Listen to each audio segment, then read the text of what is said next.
हाँ भाई, चलो नेक्स्ट अपन स्टार्ट करते हैं।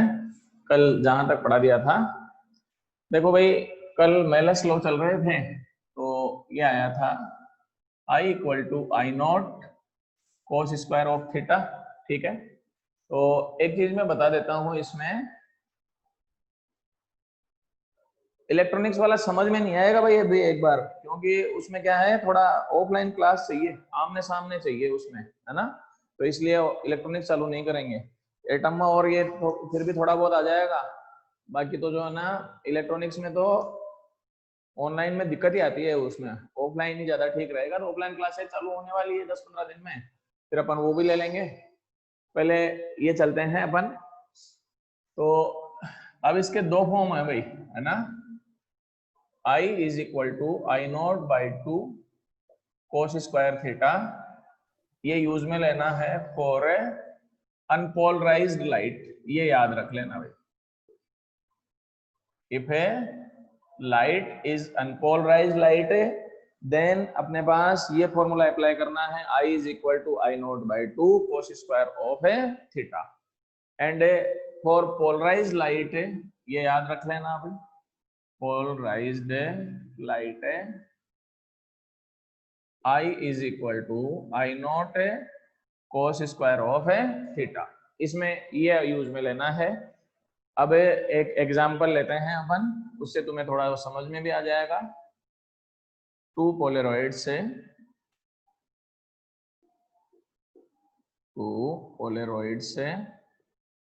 Are crossed to each other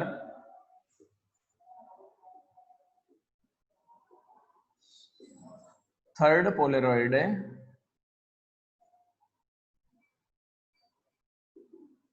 is placed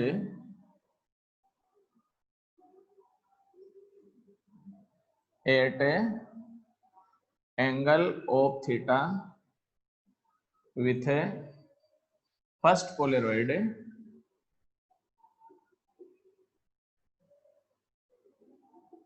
then find out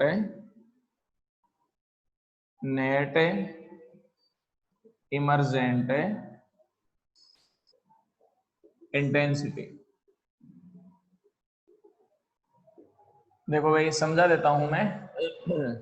to polaroids are cross to each other, तो right angle पर हैं, परपेंडिकुलर टू ईच अदर हो गया अपने पास। एक छोटा सा डायग्राम बना लेते हैं, उससे समझ में भी आ जाएगा। ये दो पोलरॉइड्स ले लेते हैं अपन, क्रॉस टू ईच अदर। ये P1 ले लेते हैं, ये P2 ले लेते हैं। अब ये कह रहे हैं कि थर्ड पोलरॉइड जो है वो मान लेता हूं मैं P3 है, ये at angle of theta with P1, ठीक है ना। तो अब अपन चलें, यहां पर अपने पास एंगल कितना हो जाएगा, 90 माइनस थीटा। देन अपने को net emergent intensity of light find करनी है।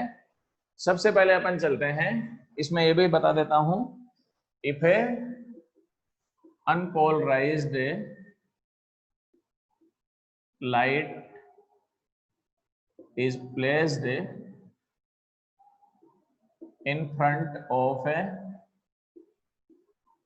P1, ठीक है ना।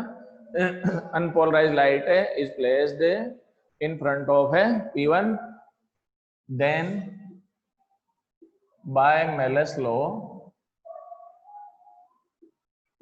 for a P1 and a P2। देखो भाई, एक अपने पास पेयर ले लिया P1 and P2, angle between theta.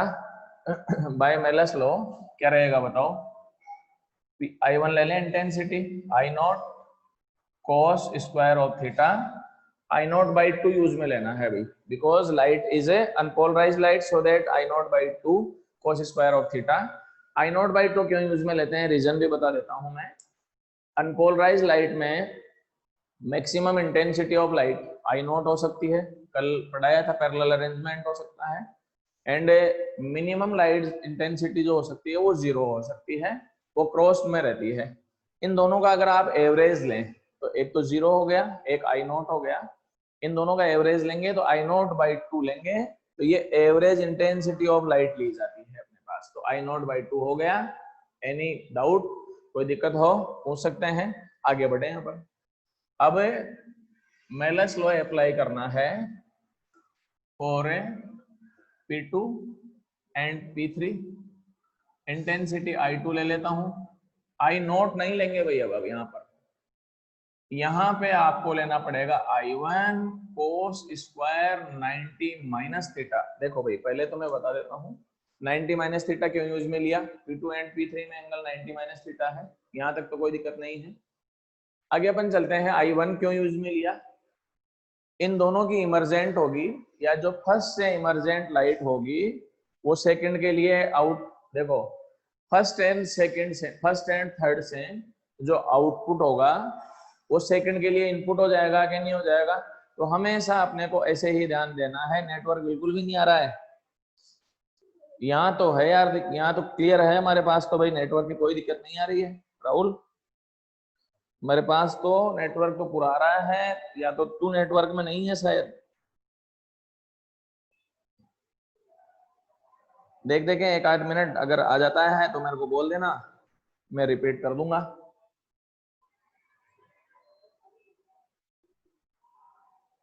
चलो जी भाई, तो अपने को ये ध्यान देना है इसमें कि करना क्या है अपने को।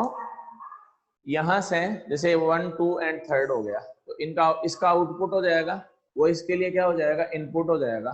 तो आउटपुट कितना हो गया, I1 हो गया। अब इन दोनों के लिए इनपुट कितना हो जाएगा, I1 ले लें, तो I2 is equal to I1 cos square 90 minus theta. I1 by two क्यों नहीं यूज में लिया, उसका रीजन भी है, जबकि यहाँ पर I0 बाई टू लिया है। इनिशियली लाइट कैसी है बताओ, पोलराइज्ड है, ठीक है ना। अब अनपोलराइज्ड, सॉरी, वो अनपोलराइज्ड लाइट यहीं तक तो है, जैसे इससे बाहर निकलेगी किस में कन्वर्ट हो जाएगी, वो पोलराइज्ड हो जाएगी। तो यहां तक तो I नॉट बाई टू लेना है, इसके बाद में I नॉट बाई टू नहीं लेना है, because unpolarized light convert into polarized light हो जाएगा अपने पास। तो केवल अगर मान लो कि 4 ग्रुप्स ऑफ पोलरॉइड्स हैं अपने पास, 1 2 3 एंड 4, अनपोलराइज्ड लाइट यहाँ लेते हैं। तो जब भी आप मेलस लॉ अप्लाई करेंगे फर्स्ट एंड सेकंड, इनमें तो अपने को क्या करना है बताओ, I naught by to use में लेना है। उसके बाद में अपन चलते हैं सेकंड और थर्ड में, इनमें फिर I नॉट ही यूज में लेना है, क्योंकि अनपोलराइज्ड तो यहीं तक थी, फिर किस में हो चुकी है, वो पोलराइज्ड में हो गई। फिर यहाँ पर पोलराइज्ड हो जाएगी, यहाँ भी क्या हो जाएगी, पोलराइज्ड हो जाएगी। इन दोनों का जो, इसका जो आउटपुट होगा इसके लिए इनपुट हो जाएगा, इसका जो आउटपुट होगा इसके लिए इनपुट हो जाएगा, और इसका आउटपुट होगा इसके लिए इनपुट हो जाएगा। तो जैसे इसमें तो I is equal to I naught by two cos square theta हो गया, इसमें I1 हो जाएगा इनपुट, इसमें I2 इनपुट हो जाएगा। ये फाइंड करना है। अभी एक एग्जांपल और बता देता हूं, उससे फिर समझ में आ जाएगा। चलो भाई, वैल्यू रखें I2, I1 का value I naught by two cos square of theta, ये किसके इक्वल हो जाएगा भाई, साइन स्क्वायर ऑफ है थीटा। एक फॉर्मूला तो डायरेक्ट यही हो गया अपने पास, ठीक है। आगे अपन चलें, इसमें एक दूसरा फॉर्मूला और बना देता हूं मैं। यूं कर सकते हैं क्या इसको, I नॉट बाई 8 और कोस square of theta and sine square of है थीटा। देखो 4 से मल्टीप्लाई कर लिया भाई अपने पास, क्यों किया है अभी समझ में आ जाता है आपको। I2 is equal to I naught by 8 2 cos theta sine theta का होल स्क्वायर, यहां तक भी समझ में आ गया होगा। As we know 2 cos theta sine theta किसके इक्वल होता है, साइन 2 थीटा के इक्वल होता है। So that I2 is equal to I naught by 8 sine 2 theta का whole square and emergent intensity of light is equal to sine square of 2 theta. एक बार आप screenshot ले लीजिए, उसके बाद में फिर आगे चलेंगे।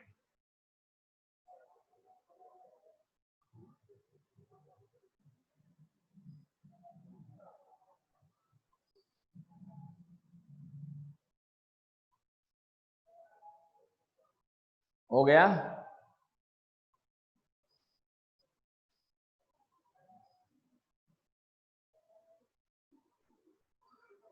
चलूं भाई आगे।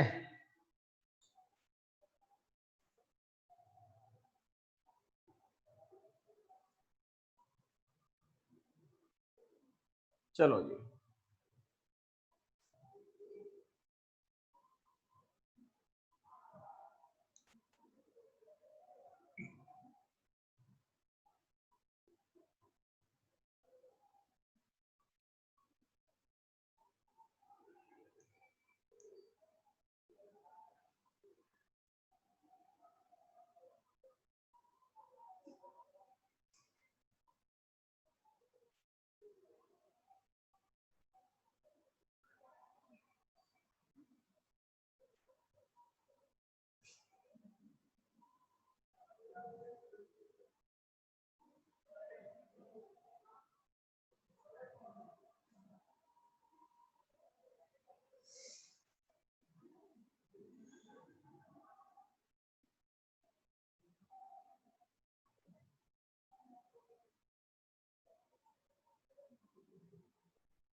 चलो जी भाई, नेक्स्ट अपन चले। एक एग्जांपल और बता देता हूं। हमारी बुक का ही एग्जांपल है भाई, है ना।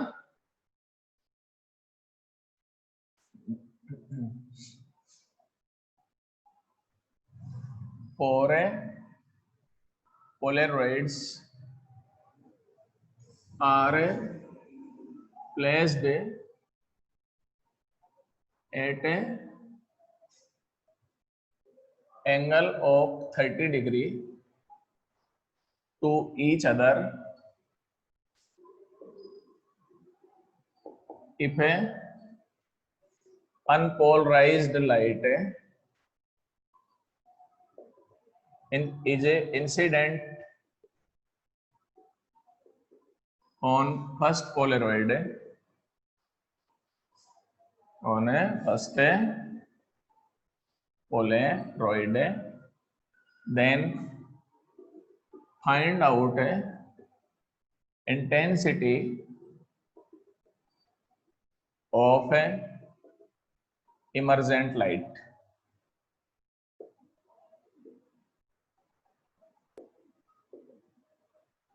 देखो भाई, 4 Polaroids are given, ठीक है ना। Suppose that P1, P2, P1, P2, P3 and P4. Angle between all Polaroids is a 30 degree. Clear? Now, unpolarized light incident on first Polaroid. तो P1 पर हो गया अपने पास। तो बाय मेलस लॉ, ठीक है, फॉर P1 एंड P2, दो group ले लिए, P1 एंड P2। क्या रहेगा बताओ भाई, I is equal to I0/2 cos square of theta. देखो भाई, इनके लिए अपने को अनपोलराइज लाइट मिली है, तो I0/2 ले लिया, I0/2 cos स्क्वायर ऑफ है theta. It is taken I1, equation number first. Next, for group of P2 and P3। Sir अच्छा, इसी का माइक तो ऑन है, एक बार तू ऑन कर ले भाई, तेरे यहाँ सिस्टम में दिक्कत रही होगी या तो मोबाइल में। आवाज ऑन कर रहे, आवाज आ रही है सभी बच्चों को, और आज लेट भी बहुत हो रही है, तुम आधी क्लास तो निकल गई। यहाँ से कोई दिक्कत नहीं है भाई आवाज की, तेरे पास एक बार माइक ऑन कर ले उसमें तो देख ले। हाँ भाई, फॉर P2 एंड P3। और किसी बच्चों के भी आवाज में दिक्कत है क्या भाई? आवाज आ रही है भाई? धर्मवीर, वॉइस क्लियर है? समीर, धर्मवीर, राहुल, आ रही है? चलो हाँ भाई, फॉर P2 एंड P3। देखो भाई, P2 एंड P3। अब अपन चलें, यहां से जो अपने पास होगा वो आउटपुट होगा, इसके लिए क्या हो जाएगा, इनपुट हो जाएगा, ठीक है। देन अपने पास क्या रहेगा, I2 is equal to I1/2 नहीं आएगा भाई, I2 is equal to I1 cos, sorry थोड़ा एक सेकेंड, एंगल लिख लेना है ना अपन, 30 का एंगल गिवन था भाई, तो it is angle of 30। As you know value of cos 30 कितना होता है, cos 30 का वैल्यू √3/2। देन चलो भाई I1 is equal to I0/2 √3/2 का whole square, and I1 is equal to 3/8 of है I0। ठीक है, फॉर ग्रुप ऑफ है फॉर है P2 and P3 I2 is equal to I1 cos square 30, क्योंकि angle between all polaroids given कितना है अपने पास है 30, और ये इमर्जेंट हो गई फर्स्ट से तो आउटपुट हो गया, तो अब अपने पास इसके लिए क्या हो जाएगा, ये इनपुट हो जाएगा। ठीक है, तो इनपुट हो गया तो I1 लिख दिया, then I2 is equal to value रखो इसका 3/8 है I0, cos 30 का वैल्यू वापस वैसा का वैसा ही square, and I2 is equal to 9/32 and I0 clear. Last आ गया फॉर P3 एंड P4, देखो भाई फॉर पोलराइड है P3 एंड P4। ठीक है, अब P3 एंड P4 में क्या लोगे बताओ, चलो भाई I3 is equal to I2 cos square of 30, value of I2 9/32 I0 वापस वैसा का वैसा ही whole square, then 9/32 I0 into 3/4 clear, then I3 is equal to 27 I0 upon 128. It is emergent intensity of a light in percentage, 100 से multiply करें, then I3 is equal to 27 of I0 128 into 100, ये इससे cancel out हो जाएगा, ये अपने पास हो गया 4 से 32, ये 4 से 25 हो गया अपने पास। ठीक है, देन अपने पास ये हो गया 675 I0 upon 32 and I3 is equal to 21% of I0, approximately it is 21% of I0। अब एक बार आप स्क्रीनशॉट ले लीजिए, आगे फिर चलेंगे।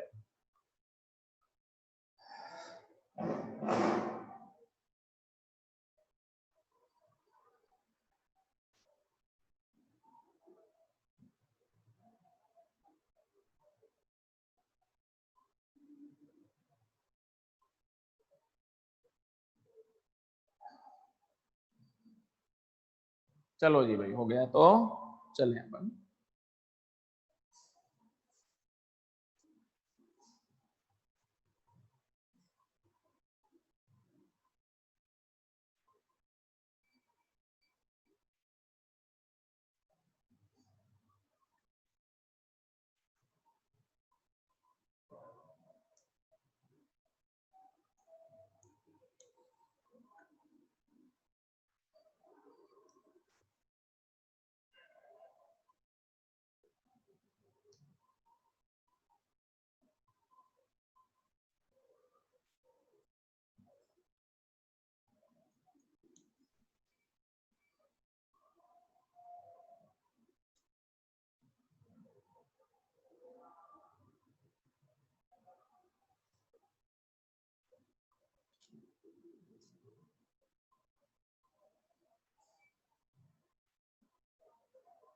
हाँ भाई, राजस्थान बोर्ड में से डॉपलर्स इफेक्ट हटा हुआ है, ठीक है ना, तो चैप्टर कंप्लीट है।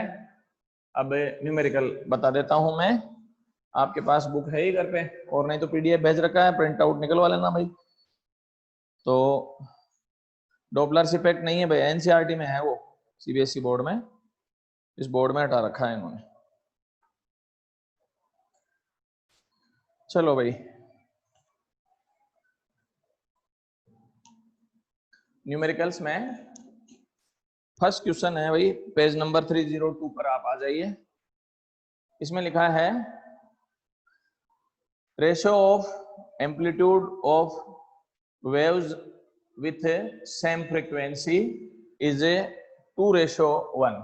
देखो भाई, ratio of amplitudes of A waves with same frequency ये गिवन है a1 by a2, it is given 2/1।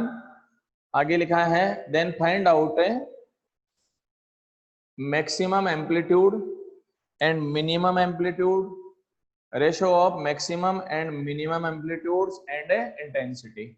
तो मैक्सिमम एंड मिनिमम एम्पलीट्यूड का रेशियो फाइंड करना है and maximum and minimum intensity का रेशियो भी अपने को फाइंड आउट करना है। तो सबसे पहले अपन चलें, as we know a maximum upon a minimum, a maximum is a1 plus a2 and minimum is a1 minus a2।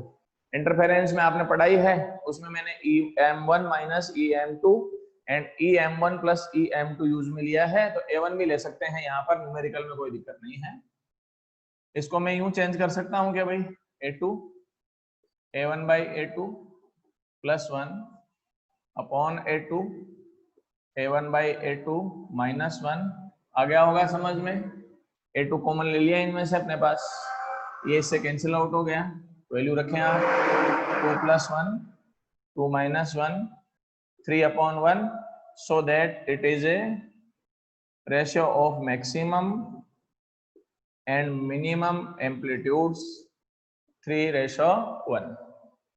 आगे अपन चलते हैं इसके बाद में, as we know I is equal to ka square, so that I maximum upon I minimum is equal to ka square maximum upon ka square minimum, cancel out, a maximum upon a minimum whole square 3/1 का whole square, then answer कितना आएगा 9:1।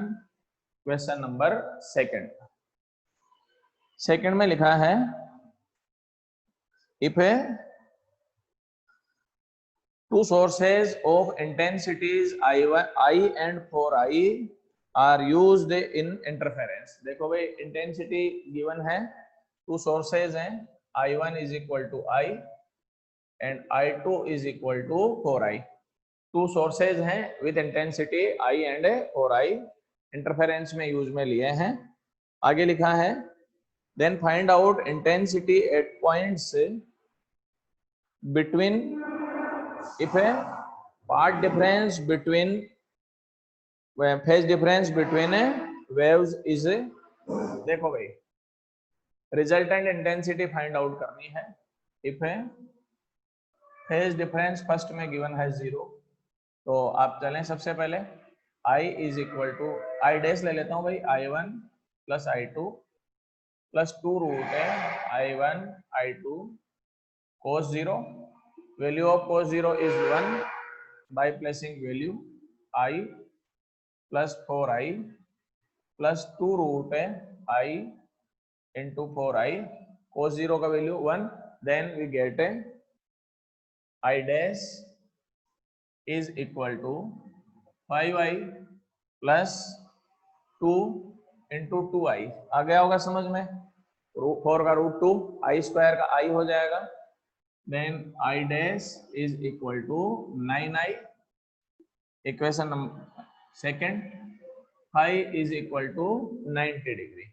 if phi is equal to 90 degree, then I dash is equal to I1 plus I2, 2 root I1 I2 cos 90, ये 0, cos 90 का value I plus 4I plus 2I into 4I, वापस 4I, sorry ये खत्म। Then answer is 5i। Third है phase difference given, it is pi. Then we get i dash i, direct लिख रहा हूँ भाई अब, है ना, plus 2 root i into 4i cos pi means 180, and value of cos 180 is -1, so that i dash is equal to 5i plus minus हो जाएगा यहाँ से -4i and i dash is equal to I, it is intensity of emergent light। एक बार आप screenshot ले लें, उसके बाद में फिर आगे चलेंगे।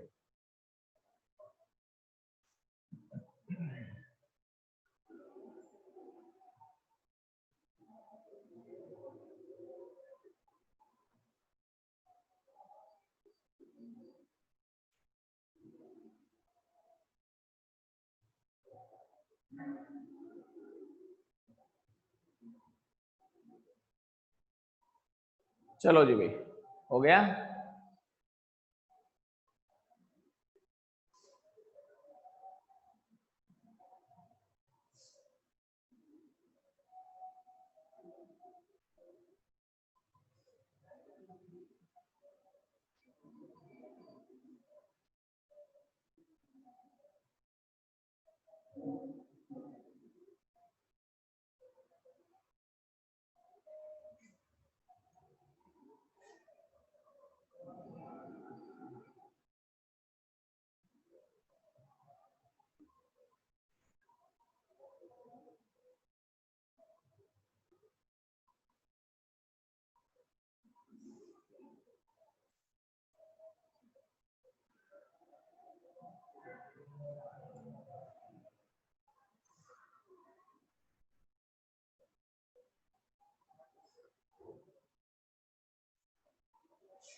चलो भाई, नेक्स्ट क्वेश्चन है question number 3।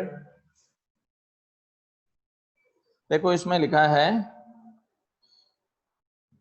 Find out distance between two slits, find out distance between two slits. देखो भाई न्यूमेरिकल में टू स्लिट्स आते ही यंग्स डबल स्लिट एक्सपेरिमेंट है, और सिंगल स्लिट का मीनिंग है कि डिफ्रैक्शन है। तो find out distance between two slits, then small D find out करना है। If 1 mm is a fringe width given है इसमें 1 mm, then beta is equal to 1 mm fringe is formed at screen which is placed at 1 meter, distance of screen 1 meter given है, and wavelength given है इसमें 5000 angstrom. Metre में convert कर लें 10⁻⁻7 metre, ये तो सब आप जानते ही हो, कोई दिक्कत नहीं है। फ्रिंज विड्थ भी मीटर में 10⁻³ metre. As you know, beta is equal to lambda d upon d, and small d is equal to lambda d upon beta। 5 into 10⁻⁻7 d 1 10⁻³ cancel out करेंगे आप। 5 into 10⁻⁻4 metre in millimetre, 5 into 10⁻⁻1 millimetre. Answer millimetre में है इसलिए, और नहीं हो तो आप देख लेना अपने हिसाब से। क्वेश्चन नंबर 4th में है भाई, इफ है 5500 angstrom wavelength of light is incident on a slit of 22 into 10⁻⁻5 centimetre. देखो भाई इसमें सिंगल स्लिट गिवन है अपने को, and width of slit given है 22 10⁻⁻7 सेंटीमीटर। मीटर में कन्वर्ट करेंगे 10⁻⁻7 metre, and wavelength is given 5500 angstrom. Metre में कन्वर्ट करें तो 5500 10 to power minus 10, then lambda is equal to 55 into 10 to power minus 8 metre. Then आगे लिखा है इसमें अपने पास है, then find out angular position of a first two minimas, then find out angular position of a first two minimas। तो as you know, for minimas theta is equal to n lambda upon a। for first minima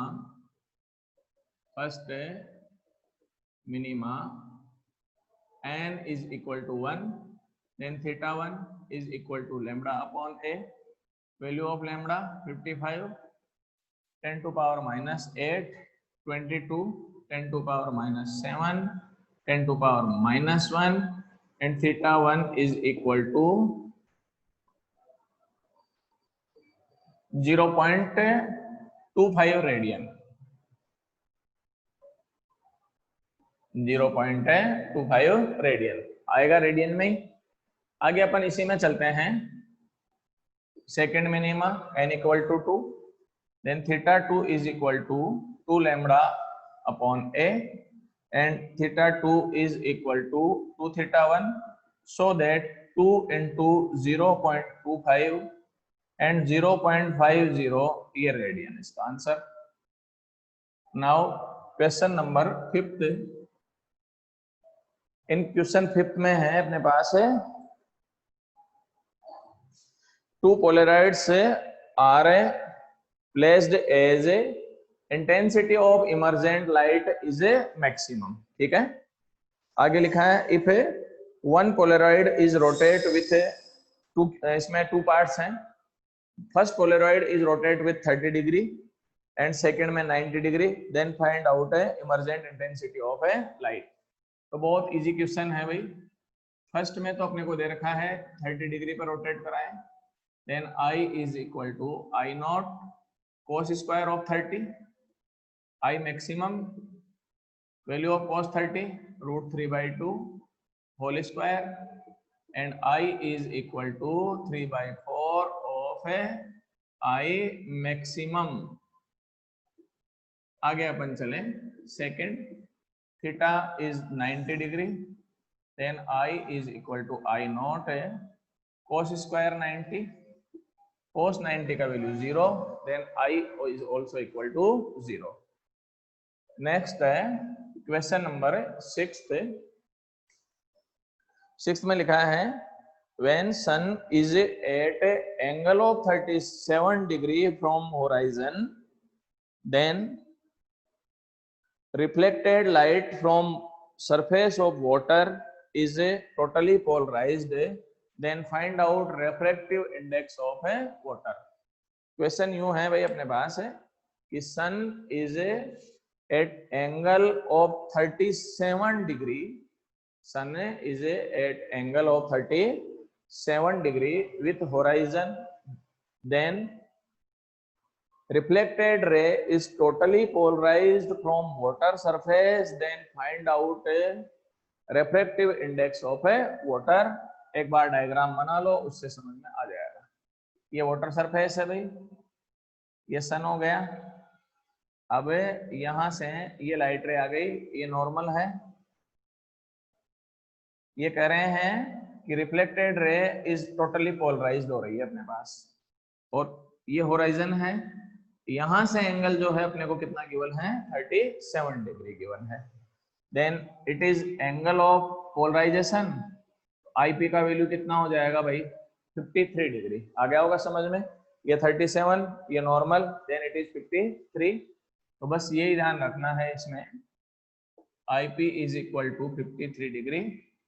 as we know n is equal to 10 IP and IP is equal to 10 inverse n, and IP is equal to 10 inverse 53 degree.